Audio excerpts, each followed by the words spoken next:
Ok. Bom dia. Quer dizer, enquanto o Brasil começa a jogar com a Argentina, a gente vai estudar petição inicial. Concurseiro é assim, tá? Não se iluda não. O jogador de futebol tá rico, ganhando, perdendo. Não esquenta a cabeça com eles não, tá? Vamos aqui na petição inicial. Bom, falta petição inicial, depois contestação, quer dizer, aquela pessoa que responde àquela petição inicial, que é o réu, a sentença, né, que é aquilo que vai decidir, a lide, né, a briga. Quando o juiz decidir, vai ter recursos, outra parte não vai ficar satisfeita, por isso vai ter os recursos, vão ter os recursos. Vamos falar um pouquinho sobre os procedimentos, o ordinário é aquele sumário.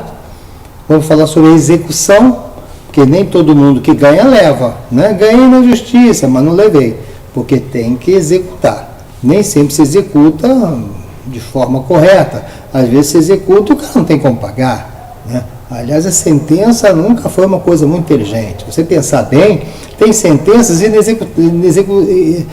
não dá para executar, né? Que torna-se uma sentença burra, né? Tem execuções de executar pessoas que não têm como pagar, né? Então deve ter outras formas de executar, mas isso é coisa para outro dia. Falaremos, portanto, no final então da Cor de Gerges, e a gente parte para processo penal, parte para constitucional administrativo, e encerramos fechando as provas, né? E aí, analisando as provas, a gente pode ampliar um pouquinho mais com os conceitos, né? E eu tenho a impressão que quando terminar o curso, vocês mesmos vão dizer, olha, valeu, eu não sabia nada, agora sei um pouquinho mais. É isso que me interessa, sabendo um pouquinho mais, tudo bem. Você não precisa ser nenhum expert para saber um pouquinho de direito, basta ter bom senso. Agora vocês estão com o Código de Processo Civil aí, né? Sem Código de Processo Civil na mão é difícil, né? Estamos agora, então, no artigo 282 do Código de Processo Civil, que vai falar sobre a petição inicial. Quer dizer, a petição inicial, ela é aquela peça que inaugura o processo, vamos chamar assim, né? Meus clientes vão lá ao nosso escritório e dizem, Silas, olha, eu quero cobrar do Manuelzinho determinada quantia que ele não me paga. Aí eu vou decidir qual é o tipo de ação, tal, esse é outro problema. Mas nós vamos fazer ao juiz uma petição inicial, né? Eu vou pegar lá o meu papelzinho lá do nosso escritório e vou, excelentíssimo senhor juiz, tal. Essa peça inicial, que vai inaugurar o processo, na verdade, mais ou menos assim, ela é fundamental e tem requisitos obrigatórios. Quando você lá no tribunal verificar, receber lá a sua petição inicial, você vai ter que observar os requisitos dela. Se não tiver aqueles requisitos mínimos necessários, essa petição inicial não será aproveitada. O processo poderá ser extinto, inclusive. Muito bem. Então vamos falar um pouquinho sobre esta peça inicial. Aquela que o seu advogado, lá no escritório, inicia. Senhor juiz, vem por meio dessa, tal.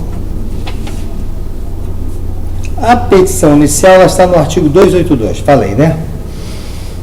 Olha que te dizia, dos requisitos da petição inicial. Quer dizer, ela tem uma formalidade mínima. Eu tenho já uma forma de peticionar, né? Eu já peticiono de uma maneira muito minha. Eu não uso palavras juridiquês, aquelas palavras para falar bonito, porque o juiz sabe mais do que eu. Ele sabe a lei. Eu não preciso ficar jogando conversa fora. Eu sou muito objetivo e não falo em palavras muito juridiquês, não. Eu gosto muito de ser bem brasileiro, e falo na minha língua para o juiz brasileiro. Ele vai ter que entender em português. E ele entende, sim. Pois bem, então vamos lá falar de bobagem não. A petição inicial indicará, olha só o primeiro requisito, o juiz ou o tribunal a que é dirigida. Claro, quando você manda uma carta para sua namoradinha chata que do lado do seu pé, você manda para ela uma carta, meu amor. Você não vai mandar assim, juiz, você é meu amor, não vai dizer uma coisa dessa. Né? Você vai dizer assim, olha, excelentíssimo senhor, doutor, juiz de direito. Respeitosamente. Ao senhor juiz. Mas veja que também pode ser o tribunal. Por quê? Porque tem algumas ações em que você não entra para falar com o juiz. Você já fala numa segundo grau. Você já está falando direto com o tribunal. Então, ao tribunal, ou então ao juiz. Então, quando você, no primeiro quesito, ou requisito, ao direcionamento ao juiz certo. Quem é o seu juiz certo? Você lembra? É o juiz constitucionalmente competente. É o juiz da vara certa, da maneira certa, competência. Então, a petição inicial tem que respeitar aquilo que nós falamos, que é da competência. Respeitar, você vai mandar uma petição inicial para o juiz competente, ou para o tribunal competente. Competente quanto à matéria, competente quanto ao valor da causa, competente quanto ao território e etc. Essa contestação, essa petição inicial, ela terá então o segundo requisito. Leia lá, no artigo 282, inciso 2. Nomes, pronomes, estado civil, profissão, domicílio, residência do autor e do réu. É lógico. Quem é que está mandando essa petição? É alguém. Está se dirigindo em desfavor de quem? De um réu. Quem é esse réu? É preciso que o juiz, ao receber a petição inicial, ele saiba quem é que é o autor daquela ação, quem é o advogado do autor e quem é o réu em que ele quer acusar alguma coisa ou pedir alguma coisa. Quando você fala dos nomes, pronomes, estado civil, profissão, são detalhamentos mais do que importantes. Por exemplo, podemos dizer o estado civil. Se ele é solteiro, ele pode vender o seu apartamento à vontade. Mas se ele diz que ele é casado, talvez eu precise da uxória. Ou seja, eu preciso da autorização da minha esposa. Autorização do cônjuge. Você agora não está solteiro, você é casado. E se você é casado, algumas coisas são necessárias, são obrigatórias, que é a pessoa, o seu cônjuge, a sua parceira, parceira também, união estável também é válido, isso aqui, ela tem que autorizar. Você não pode mais vender o que quiser na hora que quiser, porque isso é patrimônio dele. A menos que no casamento haja uma separação total de bens. O que é meu, o que é dela é dela. Ora, o que é meu, o que é dela, seu apartamento eu não posso vender sem ela autorizar. Então depende do regime jurídico. Por isso, na petição inicial, eu preciso dizer ao senhor juiz qual é o meu estado civil, a minha profissão, o meu domicílio, residência. Qual a diferença de domicílio e residência? Residência é onde eu estou morando. Mas domicílio é onde eu estou com ânimos de ficar. Aqui é o meu lugar. Aqui eu quero ficar. Meu ânimos, a minha intenção, é ali que eu recebo os meus amigos, ali que eu moro, ali que eu vou ficar. Eu vou me estabelecer ali, fixar o meu pé. Então ali é ali é o meu domicílio. Embora eu possa estar residindo lá. Algumas pessoas podem residir no seu domicílio. Podem. Nem obrigatoriamente. Eu tenho meu domicílio na minha casa na Barra da Tijuca. No entanto, eu posso estar residindo esporadicamente ali em Niterói ou em outro local. Mas o meu domicílio é onde eu tenho ânimos de ficar, de estabelecer minha casa ali, minha concentração, ali que você me acha. É ali que eu mando, é ali que eu falo que é o meu domicílio. Também quanto ao réu e ao autor, onde eles moram, né? No caso, o réu. Por que o réu é legal? Legal porque se eu preciso demandar, eu preciso dizer ao oficial de justiça aonde ele mora.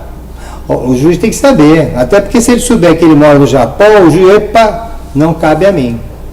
Isso aqui já não é da minha competência, fora do meu território. Por isso, todos esses detalhes são obrigatórios. Dizer o nome, o prenome, o estado civil, a profissão, o domicílio, a residência, seja do autor ou seja do réu. São detalhes importantíssimos e obrigatórios, tanto é que está na lei. São requisitos mínimos, você pode usar outros requisitos também, mas requisitos mínimos são esses. Vamos para o inciso 3º da petição inicial. Vai falar sobre o fato e os fundamentos jurídicos do pedido. Quais são os fatos? O fato é que eu comprei na loja tal uma televisão a cor, ponto, da marca tal, e paguei tanto. Isso é o fato.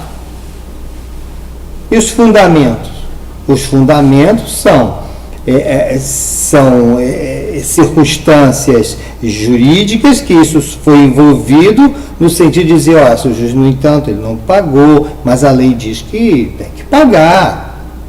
Eu estou fundamentado no Código de Defesa do Consumidor, ou estou fundamentado no Estatuto da Criança e do Adolescente. Eu tenho que fundamentar o meu pedido, não é verdade?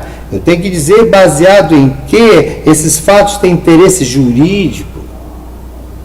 Se eu disser que estava chovendo aquele dia, tem interesse jurídico? Pode ter, pode não ter. Depende do fato. Se eu vou falar da inundação, eu tenho que dizer que estava chovendo, por exemplo. Mas talvez um outro tipo de demanda, onde a pessoa me xingou de feio, e eu quero demandar uma ação lá contra ele, danos morais, eu não preciso saber de repente se está chovendo ou não. O que interessa é que o fato seja jurídico, ou seja, o fato que interessa ao juízo. Muito bem. Então, falar do fato, falar dos seus fundamentos, né? Você então parte para fazer o pedido. Então vamos lá, o fato. O fato é que eu comprei uma televisão. O fundamento é que eu sou garantido pelo Código de Defesa do Consumidor. E qual é o teu pedido? Eu quero devolver a televisão. Por quê? Por causa disso. Então eu estou fundamentando o meu pedido e suas especificações, que cada pedido em separado. Então é lógico, eu vou diante do juiz falar, aconteceu isso, eu tenho direito, por isso vem agora fazer o pedido. O pedido imediato, qual é? Eu quero que seja condenado. O pedido imediato, que eu quero que ele seja condenado a me pagar R$1.000. Então você tem, senhor juiz, competência.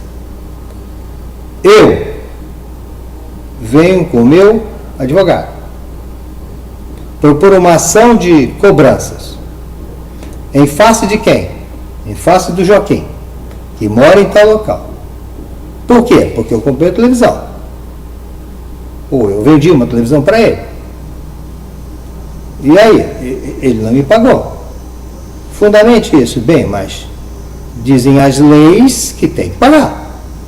Estou fundamentando. O que o senhor quer? Bem, eu quero fazer um pedido. Faça. Qual o pedido que você quer? Eu quero que ele me pague. Ah, é? Então, primeiro ele seja condenado a quê? A me pagar. Pedido remoto, o pedido imediato e o pedido imediato. E qual é o valor da causa? O valor da causa, veremos depois, um pouquinho mais tarde, já falando alguma coisa, vai ter um artigo no Código de Processo Civil que vai dizer do valor da causa. O valor da causa são calculados. Por exemplo, se é uma pensão, mensal, o valor da causa são 12 vezes.